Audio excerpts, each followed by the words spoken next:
What's the state of Queensland's debt is the subject of today's East Central Business Show. I'm John Naylor and I'm joined by Scott Emerson, the Shadow Treasurer for Queensland. Thanks very much for coming in. Great to join you, John. Okay. Now, we read in the press, and it's very topical at the moment with an election looming, 80 billion in debt, and you guys seem unconcerned. Oh, look, we're worried about the state's debt. Debt under this government, the Palaszczuk Labor government, is going up every year. It was up in this budget, and it's going up in the forecast for the budget, up to $81 billion. And that's a record level of debt. And what we've said in terms of this is that we'll stabilise that debt over the economic cycle. We want to stabilise it and then start to pay it down. Yeah. Labor has factored in increasing debt levels. If I put a handbrake on it straight away, it would have an impact on the economy. We want to get the economy growing. We want to help business out there, help people and their families out there to get more jobs, to see economic prosperity. But we're concerned about the debt level, so we're taking a very sensible approach. We'll stabilise that debt over the economic cycle, and after that, we'll start to pay it down. Okay. Now, but at the same time, is that still okay in the national account? You know, or comparing ourselves to other states where we're one of the worst? Well, the problem is that Labor has failed to manage its debt, but if we get in at the next election, we've got to start dealing with the problems of Labor, and that's why we've said we want to keep growing the economy, and we released our economic plan already. That's more jobs, lower taxes, more infrastructure. And in terms of debt, we want to start to stabilise that debt, then start to pay it down over the economic cycle. Unlike Labor, whose plan is just to get more and more debt, they've already got record debt in their budget forecasts, and there's no indication that will change at all. It's going up every year in their budget, year after year after year after year. Yeah, okay. And where are you guys up in terms of your budget planning? What have you got on the table for us? Well, we've already released our economic plan. That was on the first full day of the campaign. We came out there with an economic plan called Getting Queensland Back in Business. So we're determined to create 500,000 more jobs over the next decade and also lower taxes, looking for cheaper electricity. We know electricity is a real struggle, not just for Queensland families and households, but also for businesses out there.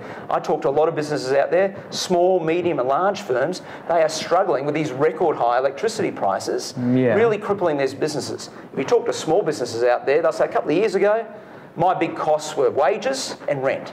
Now my big cost is electricity. And it's really holding them back in terms of growing their business, but also employing more people. So we're working on that. Policies that'll help business to grow, get the Queensland economy growing, and then undertake that repair job on the budget. Yeah, well, it's surprising around the energy costs issue because we see this, push towards renewables and solar and that sort of thing.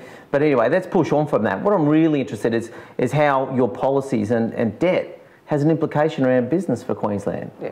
Look, we want to make sure that what Queenslanders are spending their money on, this is the state government, creates jobs, creates economic growth, creates the kind of stimulus we want to see. So that's why we've announced a whole series of infrastructure programs already, because infrastructure tends to create jobs while they're being built, but also it creates economic stimulus afterwards. It's a kind of catalytic program. So we've already announced in terms of an alternative M1, the duplication of the Sunshine Coast rail line, more dams up North Queensland, things that this government has failed to do over 3 years. In fact, the infrastructure spending by this government has shrunk $3 billion over that time. Okay, what was debt has grown, and you're saying they're spending less on infrastructure, but debts keep going up under this government. That's a bit of a surprise, isn't it? Oh, well, this just shows their failed management of the budget. Failed management of the budget.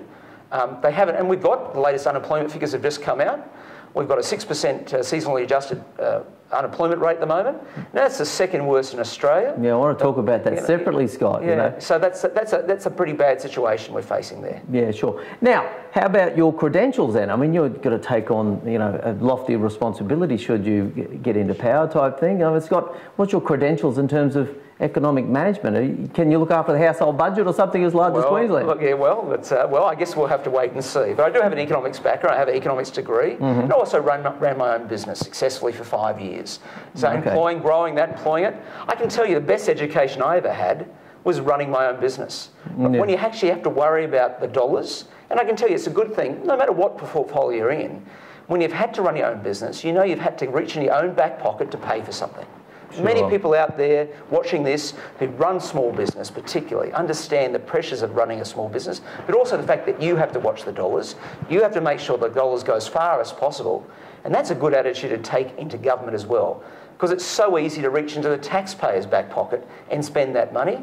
You've got to take the same attitude that you had when you were running a business, that you're reaching your own back pocket to pay for something. You've got to treat taxpayers' dollars with the same respect. Yeah, I agree with that absolutely. And coming from a humble background, you know, I report to clients that, you know, I'm a miser when it comes to spending the money on advertising budget, marketing budget type things. So I get where you're coming from that. But does that really seriously mean that you can manage something this large? Well, I've got big numbers there. I've got an economics background, but importantly, it's where, as Tim Nicholls, LNP government will take Queensland, again, spending on infrastructure, making sure we spend the money in the right places, and again, making sure the state finances, not allowing that constant increase in debt that we've seen under Labor, but we'll stabilise that debt over the economic cycle. We want to grow the Queensland economy and then start to pay down that debt after we've stabilised the figure.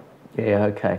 Now, final thing to ask you about is, I've seen in the press that I think both sides are actually discrediting a Moody's rating for the value that it provides, or whether it's actually something to be worried about. What's your personal view? Oh, look, whether it's Moody's, Standard & Poor's, Fitch ratings, everyone's got a view in terms of the economy. I think what most people feel, the most important thing out there, is how are people feeling on the ground. When you go talk to Queenslanders out there, Queensland households, Queensland business, they're sick and tired of nothing happening in the state.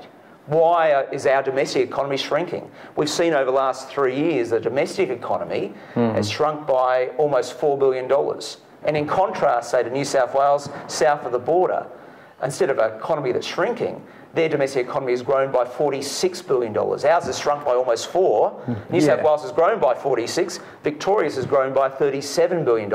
It just shows that on the ground out there, people are feeling the cost of a do-nothing Palaszczuk Labor government where not much is happening, and they're seeing the domestic economy shrinking, and that means there's not enough work out there for them. It's not just that, and I know we'll talk about unemployment at one point, it's just not just about unemployment, it's also underemployment, that people aren't even getting the amount of work they want. Yeah, true. We can't all drive for Uber. But anyway, look, let's talk about that in another video clip if you'll stick around a little bit longer. Great, John. Okay, Scott, thank you very much for your words about debt. I really appreciate it. And that's enough for this episode of the eCentral Business Show. I'm John Naylor. Thank you very much for watching another episode of the eCentral Business Show. What we're doing on the eCentral Business Show is we're bringing you business leaders and the best of the knowledge. We want to bring them on the show and release that content so that that's something that we can share with you via this easy to consume format. So you can follow us across LinkedIn, Facebook, YouTube, Twitter, Google+, or just regularly visit the eCentral.com.au/show website, pick out the best things for you and educate yourself on that premise. Now there's video content there for you, so you can just watch the video and inform yourself in your own time. We've also now podcasting that content as well, so it's really simple to consume. You can listen to it on the way to work in the car or during your daily exercise regime. Beyond that, we're also looking to connect with business experts. So if you consider yourself to be an expert in your field, please make contact so we can schedule you in and have you come on the show, so you can release your content and increase your brand across our format.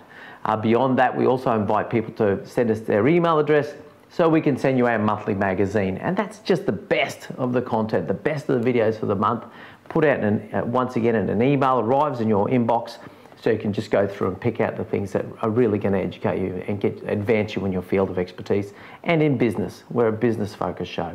So thank you very much once again for watching, and we'll see you next time.